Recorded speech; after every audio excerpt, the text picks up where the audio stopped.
anything to do with Western big game. Welcome to the Epic Outdoors podcast, powered by Under Armour. Hey everybody, Jason Carter, Adam Bronson. That's it, Bronson. It's you and I, buddy. Well, how you doing? I'm good. Yeah. Although we've been grinding in the office. It's Better been in 2 days. A really aggressive grind. Went down to SHOT Show. It was awesome. Seeing a lot of our partners down there. Super good partners we have, and met a lot of people too. But then, other than that, Bronson, that was like what a 16-hour smash and grab. Pretty much, and it feels like you're a week behind when you come back. Right. This time of year. Right. With the magazine we're Right. working on, getting to the printer, with just the volume of calls that are people calling in, members. Time of year. Arizona's on the front burner. Wyoming's on the front burner. It feels like everything else is right on its heels, and you know, it's just a busy time of year. There's not a busier time than January through about March. It's been fun, though. Everybody's so excited. I can't get over.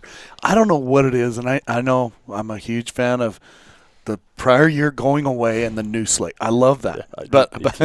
And having said, and we're talking about the same freaking stuff we've talked about every January. It shouldn't make us that much more optimistic, but somehow it is. When you've turned the calendar, you forget that last year may be rougher than you wanted it to be. No, and you look back on it and you think, you know what? We're talking about doing stuff right now that we talked about doing last year, and if we would have done it last year, we would have been way more successful.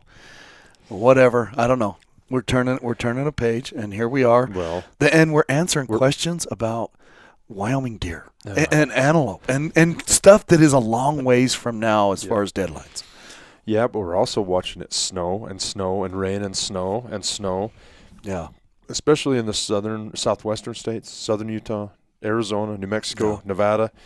Wow, what a turnaround! And I know that even the northern states, Idaho, Wyoming, Colorado, you know, they got plenty more. There's not a state out there that is under normal right now in the terms of the western states. The only negative I've heard is potentially possible, and I haven't even verified this. I want to drive over there. Maybe we should drive over there, take a little break. Where? Over to Eagle, Colorado, and you hear that there was snow, rain, crust. Condensed everything, hard crust, snowed on top of it. Maybe deer can't get to the food source. Potentially. That's the only thing I've heard. Northern Utah, parts of southern Idaho, we've heard a little bit of concern. And looking at the weather right now, looks like we have about a 10-day window. It's colder, but no new snow or storms coming. A little bit of a break. So, and those deer in southern Idaho, Wyoming, 25 degrees, 10 degrees, or 0 at night. They're built for it. Yeah. They're built for it. But what I think's funny is we get an inch in our parking lot, and we're wondering if there's going to be a die-off somewhere. and we got to remind myself What's is normal? What was normal 15 years ago? That would have been normal. All of this was somewhat normal, maybe 20, 25 years ago. I don't know, but we're back at it. We have had wetter storms in southern Utah. Wetter than we're usual. Like a lot of ours have had rain mix that melts the snow from the previous storm 3 to 5 days earlier. Rain's an inch. You have no snow. Mud and then everywhere. the last 3 or 4 hours, 20% of the storm turns to snow, and you got another 5 inches. Oh. And then it rains again. So it's not piled up at all, but our mountains are stacking it up. So what does that mean? It means range conditions can usually be optimal, which usually means antler growth can be optimal. We're also coming off in these states we just talked about phenomenal monsoon, summer, and fall moisture last year. Phenomenal. Well, we're looking at the harvest photos, and there's tall, green, beautiful grass in every photo. Yeah.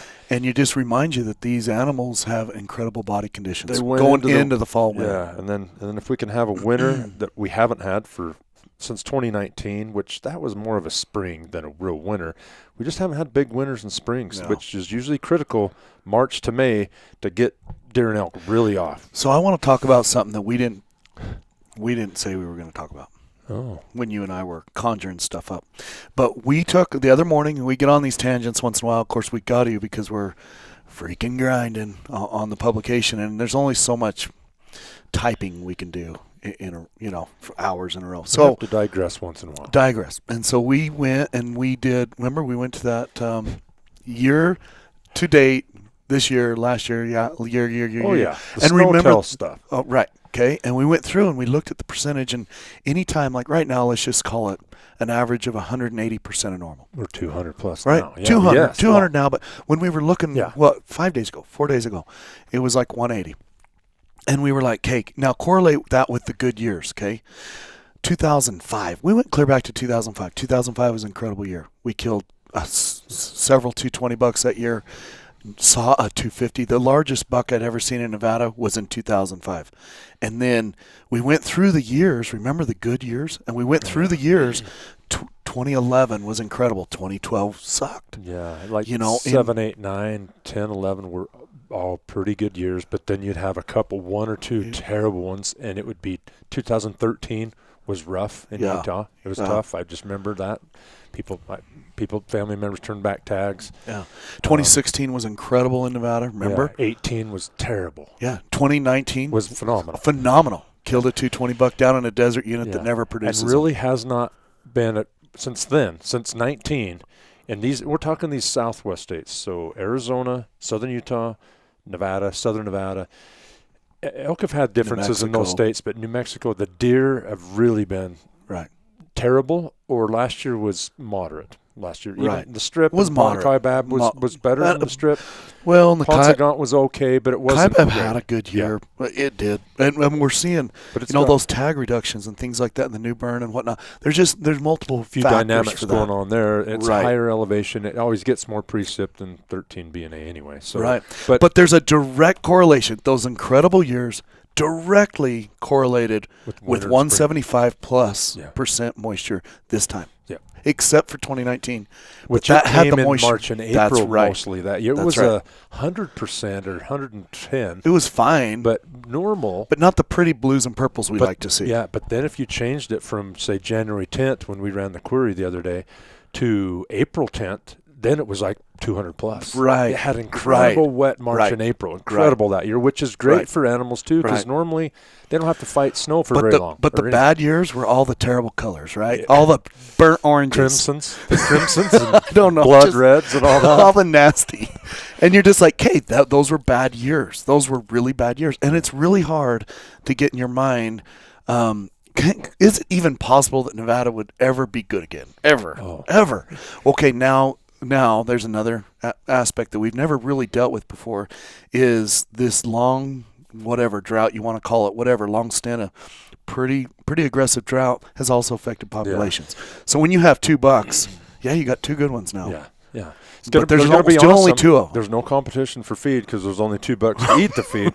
That principle is what you're saying. That principle. To some extent, the same thing goes like with sheep in Nevada. They've had literally die-offs because lack of water. And that you see it in the checkout summaries for sheep. In those units. We just looked at some kind of a preliminary checkout. There was 1 180 ram killed. Out of 300, which is right? Absolutely incredible, right? Yeah. But nothing even got close to it. No. Low to mid-70s. Abnormal. But you can testify to the drought that you've experienced when you're running cameras, which you can legally do, everybody. You can legally do it at a certain time of year up until the end of July. So you're running cameras. I know what I'm used to getting pictures of and what I do now. How about the dry guzzlers you walk up to? Oh, yeah. And dry ones, and then what you find walking around them, or people even find later, because you pull them down in July. I usually don't go back. I don't live. I'm 2-3 hours away, but I don't go back until a month before my hunts. Some of those years in August and September, they're dead sheep and tight little draws and whatnot, and you're just like, man, it was rough on them. It was, and we all want to just scream at the game and fish. And hey, they're not perfect, but having said that, it's really hard to. It's really hard to beat a drought. You can't trump Mother Nature when she was that brutal. Like 2020 and 2021, the deer we hunted over there. The dust. How deep was the powder dust in Nevada? I don't know. Still in whatever truck. Whoever's driving the trucks we drove back then. I'm sorry. I'm still blowing my nose and getting that dust out of it right now. It's 3 years later. It's brutal. And the strip, everything else. And the strip's another thing. Like, think about how good the deer are going to be. Plus, we're going on, the second year that you can't use trail cameras? And trail cameras are responsible for all the death that occurred down there. Pretty much. Pretty much. Yep. There's no, very little, if any, live water. So you got catchments, you got ponds that have been built by the ranchers and different things. And so, anyway, a lot of reason cameras to be were very optimistic. effective down Yep. there. Water and consistent water. Now, if we can string 3 to 4 normal years or somewhat normal together, we can start growing deer herds back. But I think, the antlers, especially in units where have good buck populations and good age structure already in place, that's probably a point of emphasis. When you have those things already in place and now you add water, it's immediate. It's 1 year in those types units. That's what I think's interesting when we love to tease Wyatt. Can we throw Wyatt under the bus while he's not here? He said he was too busy to be with us today, so let's talk about let's have it. Well, what I love about Wyatt, he's very careful on where to use his points, as he should be. It's easier for us to burn his 20-something points. It's easier for me to burn everybody else's points but mine. That's right. And so it's normal. And so he's like, his point was, hey, we're spurring him on. We are. And so it's like, hey, is it the second year? You have one real good moisture year. Is it really the second year, if you have a decent moisture year 2 years in a row, that you see that real positive influx of quality? And it's just not, Bronson. We were looking, not for deer. And it goes back to what we just said. Units that already have a decent age structure. If you're a general season unit that's had 3 terrible years of production, most of your deer on those units anyway are yearling to 3-year-old bucks. And if you don't have any of those living to 4 to 5 because of the drought, it's a different story on a general. Yeah. You just don't all of a sudden have giant bucks on a general everywhere. No, but I really like it when they grow 40, 50 inches. Oh, yeah. A 170 is not. I hate to say 220, okay, but I have seen 187s to 237s. And we've seen 210s in Nevada, 215s go to like 160, 170 the right. next year. Split air blind bucks that are the same thing. What about the one I'm sitting in the blind and he comes in and all I see is rib cage? I mean, is the worst drought, and I don't know how long, and he's a 3x4 basically, and I have sheds at 220. Yeah. These are documented. I know that deer. He's blind in one eye. He's on the same water with 3 other bucks. That is the buck. Well, and it's not even recognizable. And we talk about it a lot. Utah's the second driest state. Nevada's the first. And we live right here, basically. Yeah. So we live. We dig our wells deep, and we live praying for rain every day of our lives.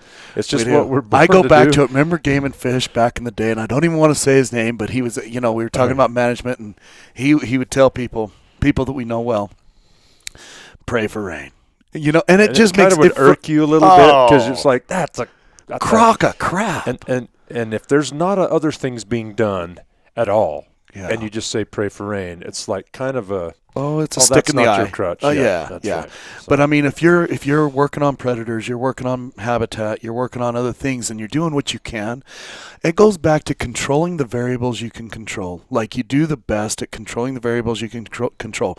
Maybe that is habitat restoration, or chainings, or reseeds, or burns, or controlled burns, or making the best of a natural burn, or whatever. Control the variables you can control, and then go ahead and probably ought to pray for rain. But Mother Nature can trump a lot of other efforts, and tag cuts and season adjustments and weapon restrictions, or all the other things that you intend to limit harvest or change harvest or whatever. But so long story short, we are excited. But you want to still hound Wyatt for a minute? No. Oh.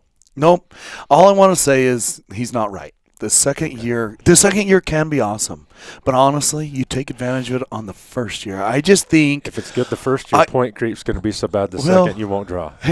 I think this is at times when people are like, I've never seen that buck before, and all of a sudden there's a 220. Where'd he come from? Oh, you saw him last year. Yeah, he's just not recognizable. 165 buck, just a 4-point. Yeah. It'd be like a dude going from 165 to 310 pounds.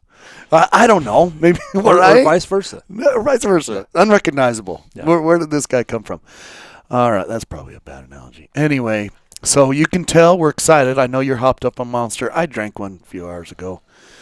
I don't know if we could even run this business without Monster. Do we owe our business to Monster? Speaking of, Expo's coming up. Okay, so yes, let's talk about that, and then I want to go back to Utah. All the excitement we have in the SKUs in Utah and Wyoming. So let's jump. Well, no. Just don't let me forget the monster topic when we talk about the Expo. Those of you attended last year. Let's talk about it right now. Let's go to the Expo and then come back. Let's crush it. Okay. All right. Here we go. So here we are. February 2nd to 5th? It's coming right up. What is that? 10. Jeez, I don't know. It's the 19th today. It's 11:50. 10:50. It's about 2 weeks from now. That's where we'll be. But we've got a big booth. As always, we're going to have some of the biggest animals harvested, killed in North America in the last year or two. Yeah. Always fun to see some of those all finished, dried, lifelike in our booth. We have some great taxidermists that a 50-footer, man. Yeah, that work stuff into our booth quick. We're also, you may remember, we had coolers last year there. We did, didn't we? And what did we have in this cooler? Monsters. Okay, I think. From what I'm told, that's happening again. We got a lot of free monsters coming, everybody. So stop by. You can stop by when you're feeling down and need a pick-me-up, or when you're feeling great and you just want to go higher. You know, I don't think Jana's going to let people feed their kids under 9.5 years old. They're going to have to show some proper ID before she's going to divvy those out. If you walk up and open your kid's bottle and start putting it in a sippy cup monster in there, she might stop you. She might.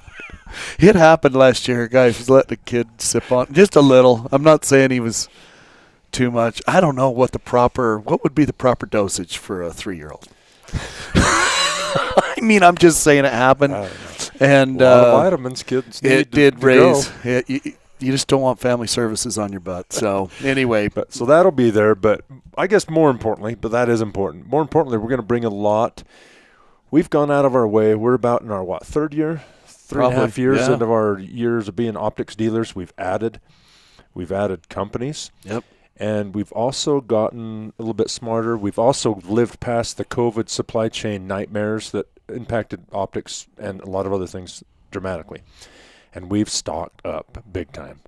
And we're bringing that to the expo, and that's we want to hammer that home. If you're in the market for new glass, binos, spot and scopes, rangefinders, whatever it is, or trail cameras, we're bringing it and we're ready to make deals. Look for our whiteboards daily. In fact, I think Devin's daily has deal. The best, it might be Josh. Devin does not want it attached to his name. I don't know why. Yeah. Well, Devin's daily deal. Bronson's bundle. Things like that, right? Yeah. Pollock's package. I don't know.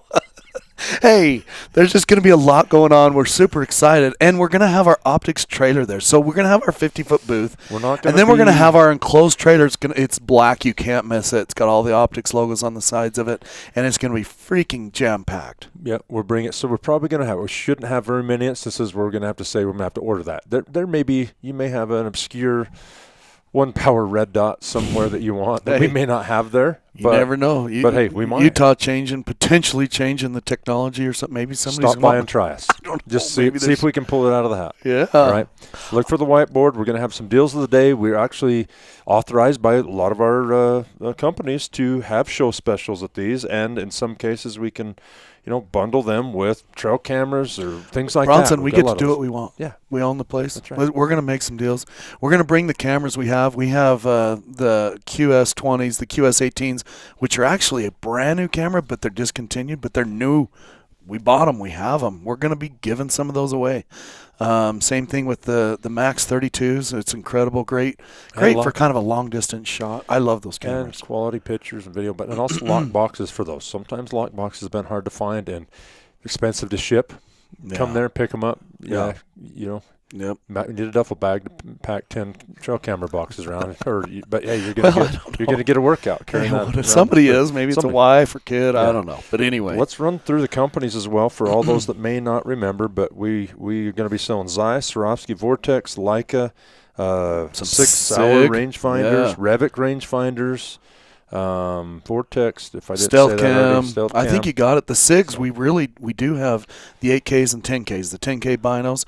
I mean, those are really hard to find. The 8K, it's incredible, and we've got those. So anyway, and you won't find a better deal. That's the one thing I like. I don't know. What do you call our business model on the optics, Bronson? Well, it's kind of a same pricing whether you talk to Adam or I or Devin or Wyatt or Josh or anybody is, it's kind of a no-dicker, bottom dollar. Yeah. Guys know their members they're going to be treated right. Yep.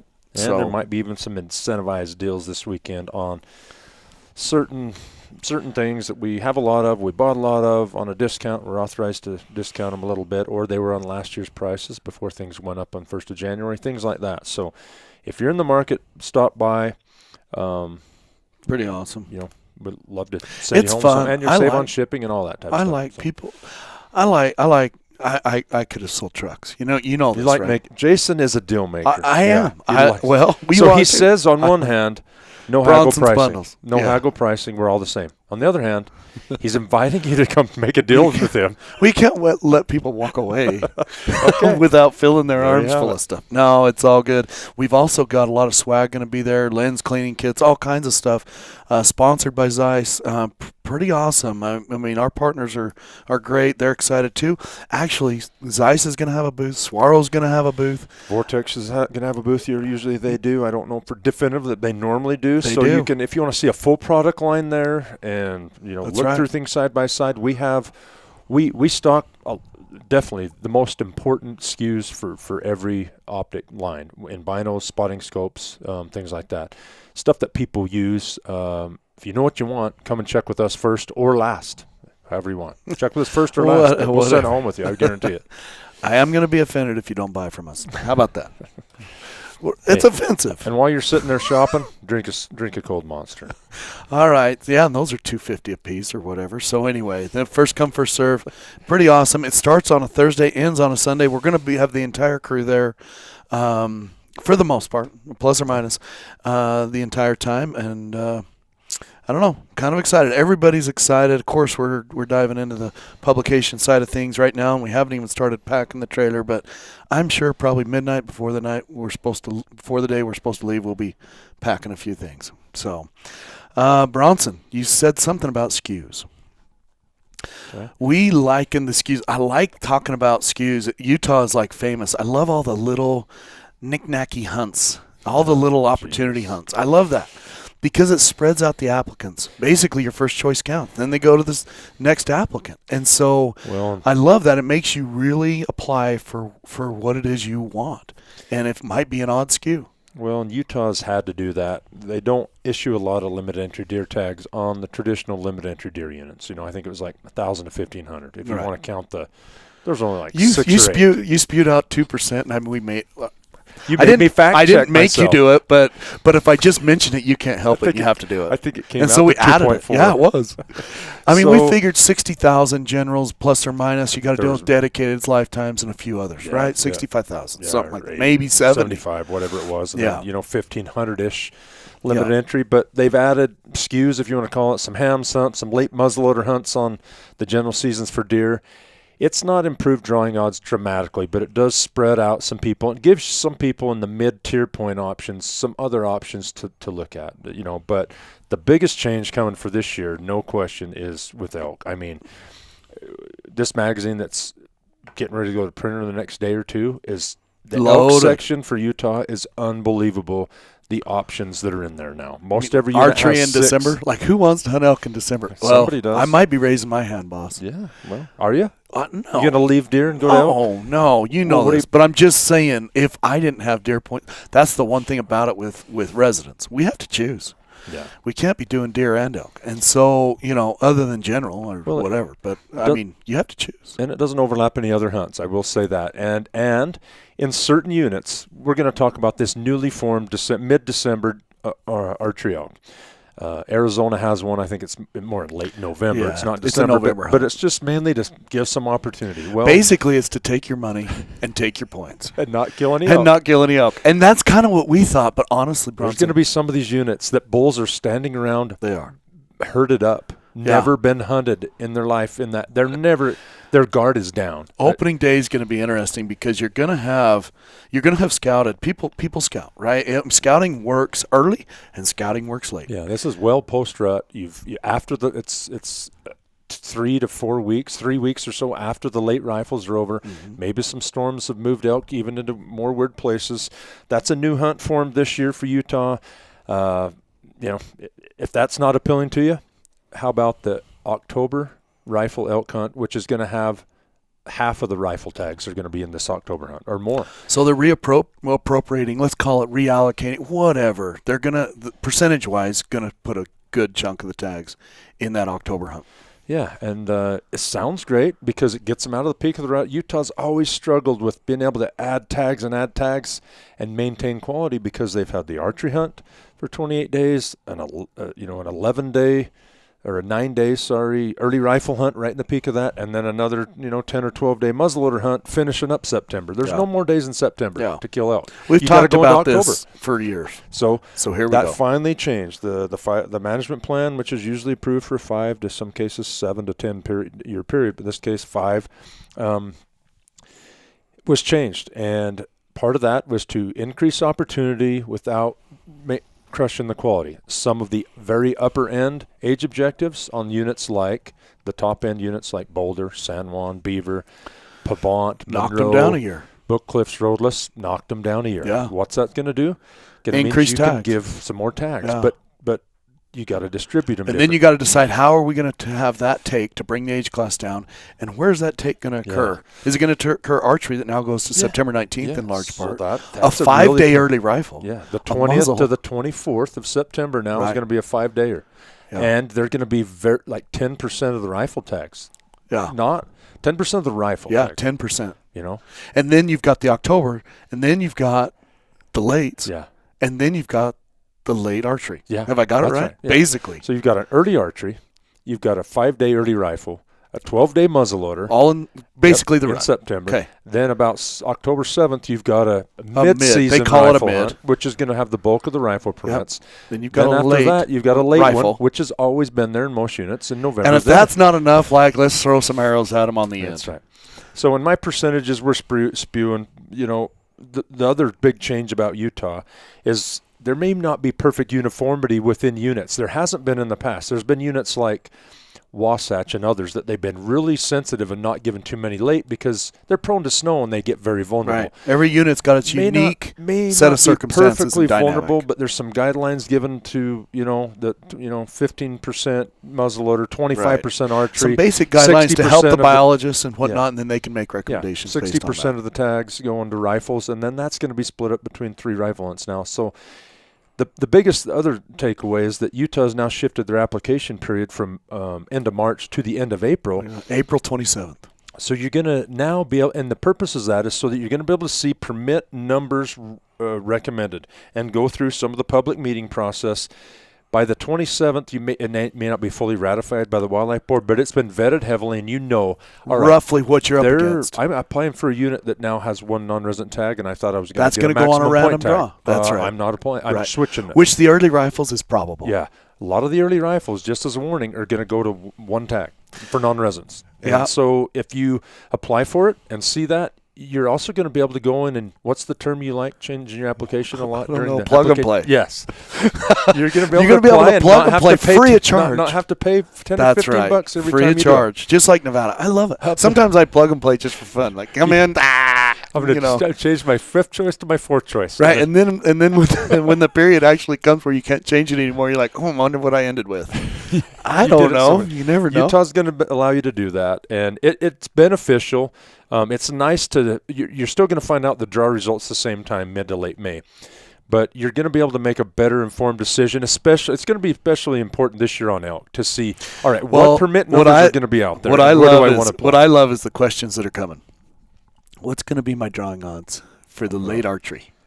I mean, or I don't know. How many points is it going to take? How about the early rifle? Who wants a 5-day hunt? Yeah. Not a lot of guys, but New Mexico it's worked well for. But people are wrapped their head around it. Yeah. Nobody's wrapped their head around this yet. Yeah. How about the archery? It now goes to September 19th. That's a big deal. It's a great season. It's a big deal now. So you're going to have people that did do the archery or did do the rifle or did do the muzzle change. They're going to change. I think you're going to see more people that did the early rifle in the past switch to the archery and the muzzleloader. The muzzleloader 12-day hunt is still the 25th of September. It opens and goes to early October. Early October. It's a phenomenal date from a rut standpoint.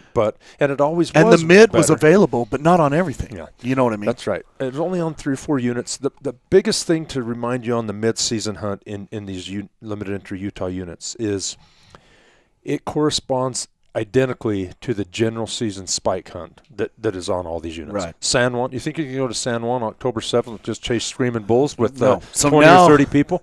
Well, there's going to be You're reminding me, hundreds. this is the way Oregon works. Yeah. That, they're dealing out, spike and cow tags at the same time as the trophy rifle. Yeah. And you're just, it's frustrating to the hunters. Yeah. I've got all these points.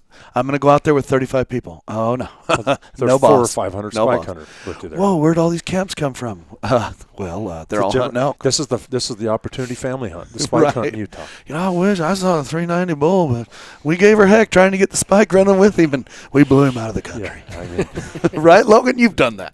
Logan, So- you have blown big bulls out and ruined somebody's hunt. Tell us you have. Inadvertently.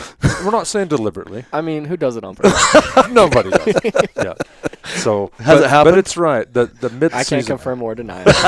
Hey, wow, he's going to law school. That's a Gen Z right there.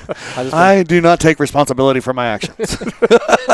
Logan, do you take responsibility for your actions? I try my best to. Like, That's why we like you, Logan. Well, Anyway, so what? I guess you can sense the excitement, and I think the excitement is just Excuse. everybody trying to guess what everybody else is going to do and how this is going to affect odds. Pulling tags, lowering the age class. That changes everything. We lower it. We need to have more take. Okay. Well, it's anybody's guess what the late archery is going to do to take. It's anybody's guess what the 5-day rifle is going to do to take. Right. Yeah. Probably still going to be 100% or dang close. Yeah. But it does change people's mindset. How big a boy am I? how are you going to hold it? How long? You can't hold out for 9 days. Am I going to now. go to day On 3 day and a half? On day 2.5, you're halfway through your season. Yeah. On day 3 Yeah. at noon, you're halfway done. Yeah. I got 20 points.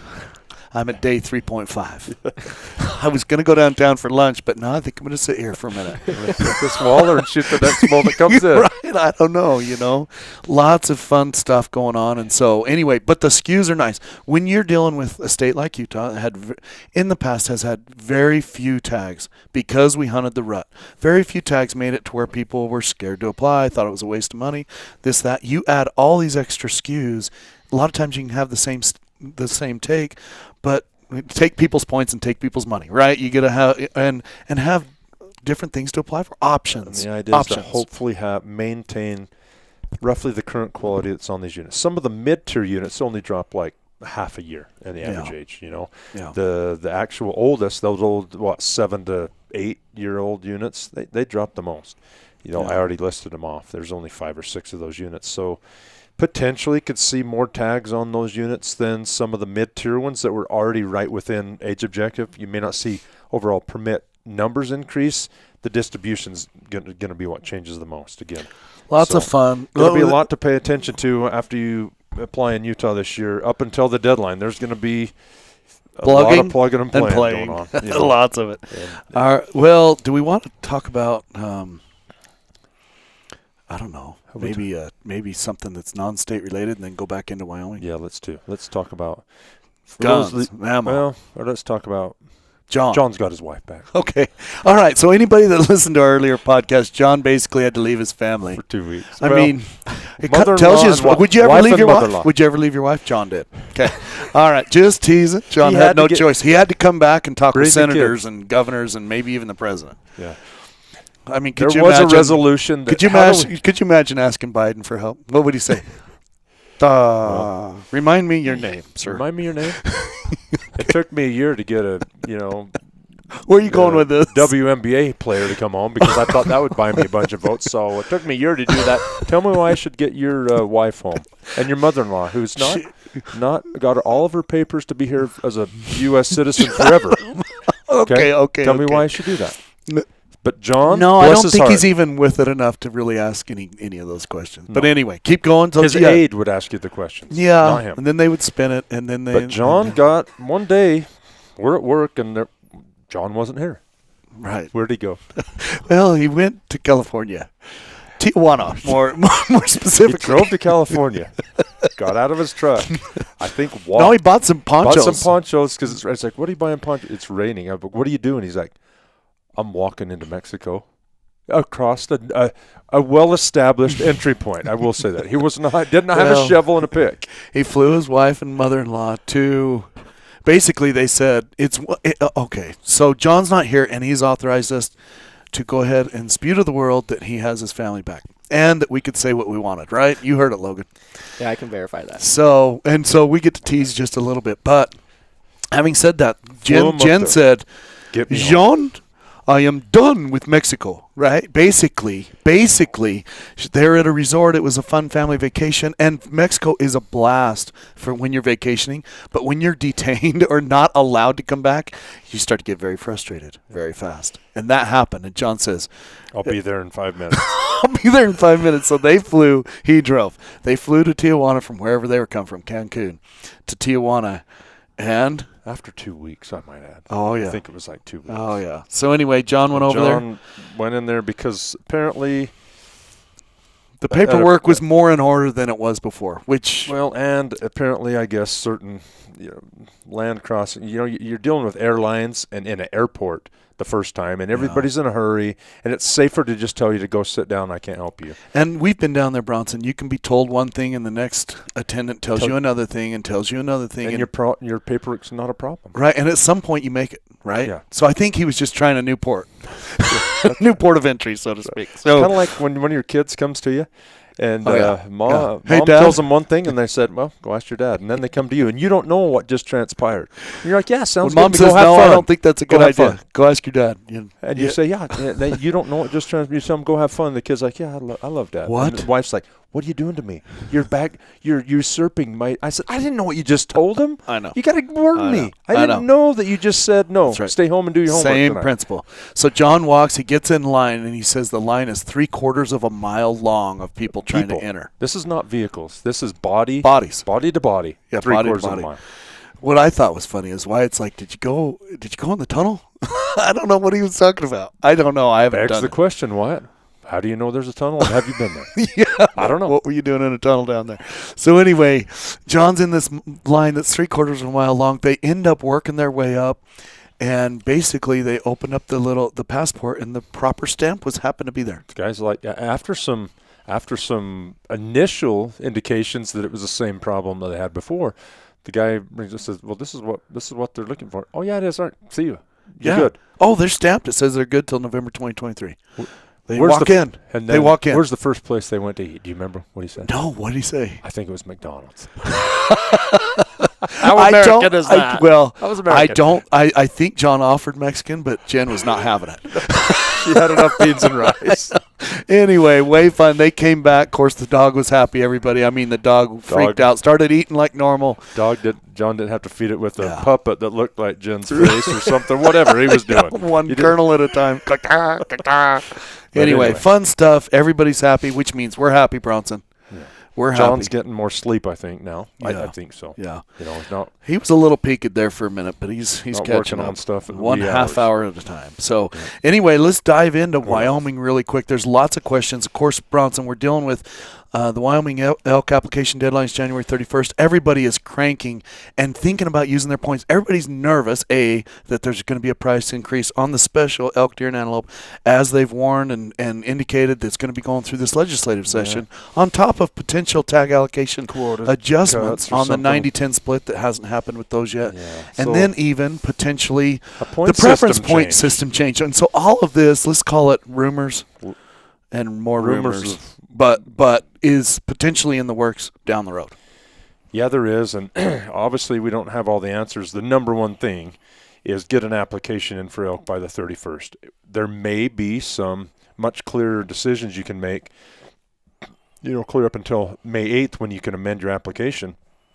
After seeing what goes through the legislature this year, might be clear. If they pass permit increases for regular and special or anything else severe, it may motivate you even more. You'll have a few months to plug and play with your application.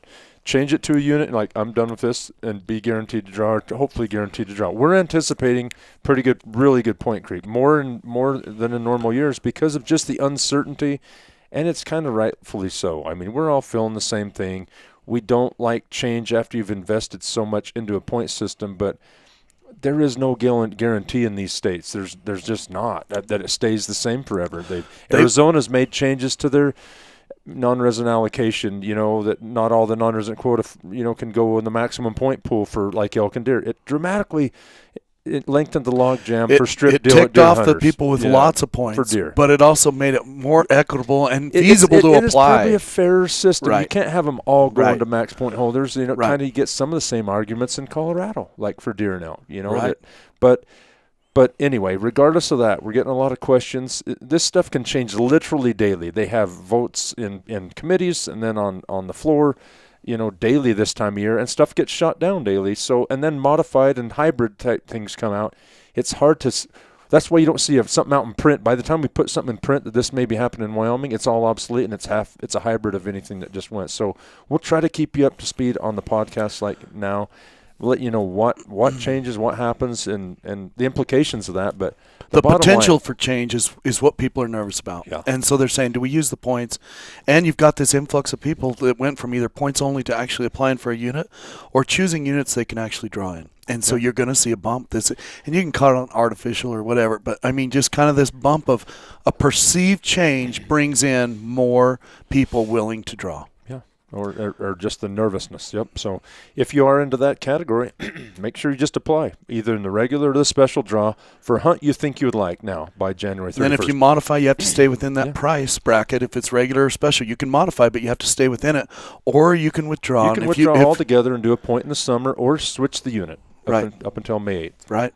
But if you withdraw, you're not going to get your refund until after they run the draw. So anyway, very interesting. The other thing with Wyoming, you may have noticed they moved the deadline for the moose, sheep, and goat, but moose and sheep most notably to April 15th. Or 17th. Yeah, I think it's 15th. Maybe 17th because of a Monday. I don't recall. Right. But anyway, later than February 28th, which has always been. And the main reason for that, they haven't come out and said it, but it's obviously to be able to see permit recommendations like they recommend in April as well, much like what Utah's doing. Because the 90-10 split did occur. It did happen, and there's a possibility based on overall quotas in certain units. There may not be a random moose tag or two at all. In or the entire state. Or if there is one. Yeah.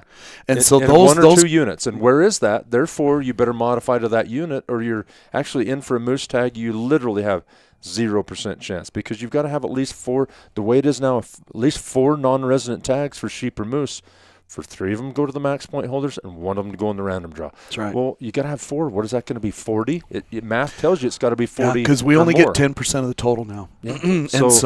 Yeah.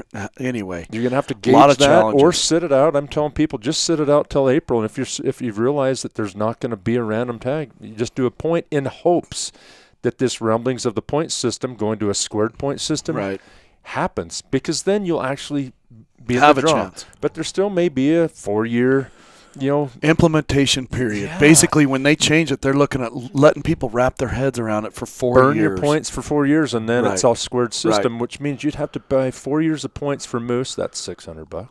That's $600 for sheep, just before you again have a random chance. So just keep all of this in mind. There's a lot of moving parts, and is decisions. It worth it? I mean, for a moose, no. I'll answer that question. I don't know. You got max points in Montana. I've one state I've kind ever of fun. Kind of fun. I think I played in Idaho once in my life.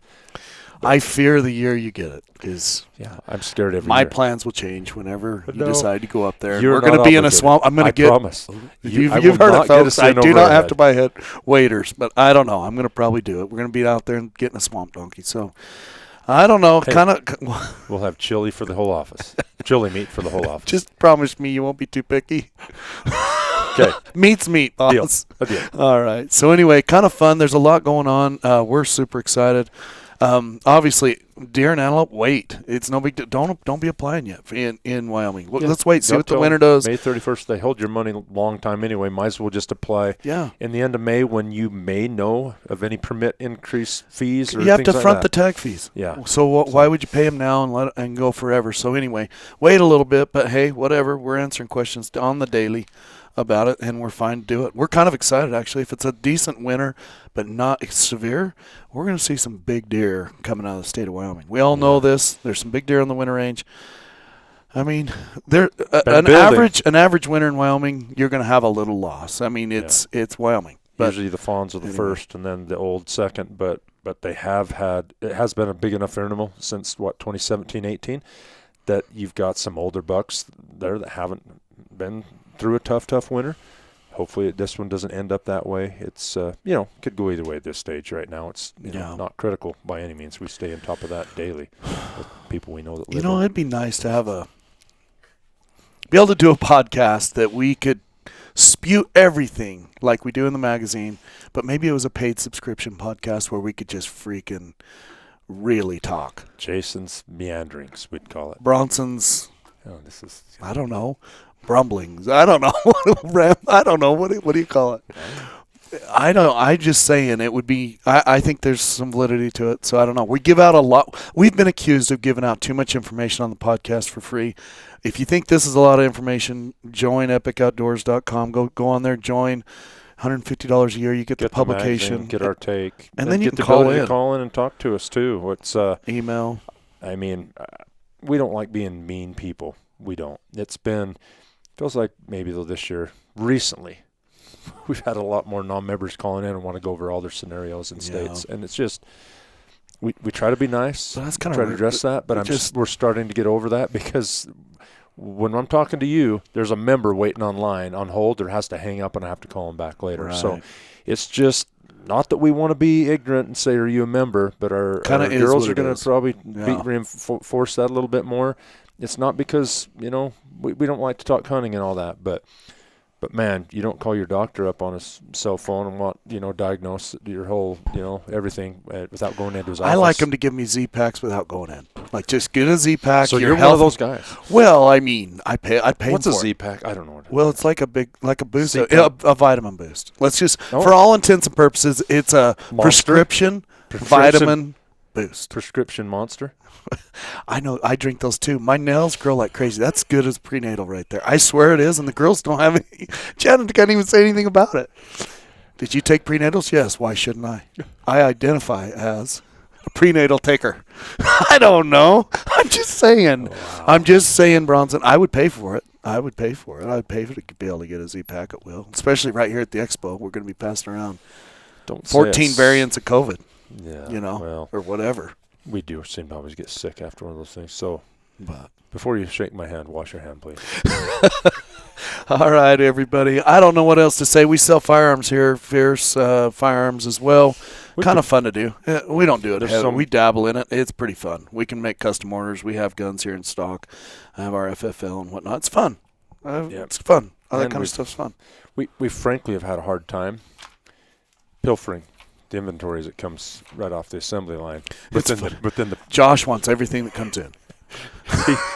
His first hand gets to run the bolt first, and if he falls in love, we can't even touch the gun. You're like, hey, boss, don't wear it out. Jeez, good grief, that's brand new. Pretty fun. It's awesome. But anyway, anybody that's interested in going to the expo, go to huntexpo.com. It's February 2nd to the 5th, as Adam said earlier, 2023, at the Salt Palace here in Salt Lake City, Utah. Huntexpo.com. You also get to go there and apply for the little $5 tags.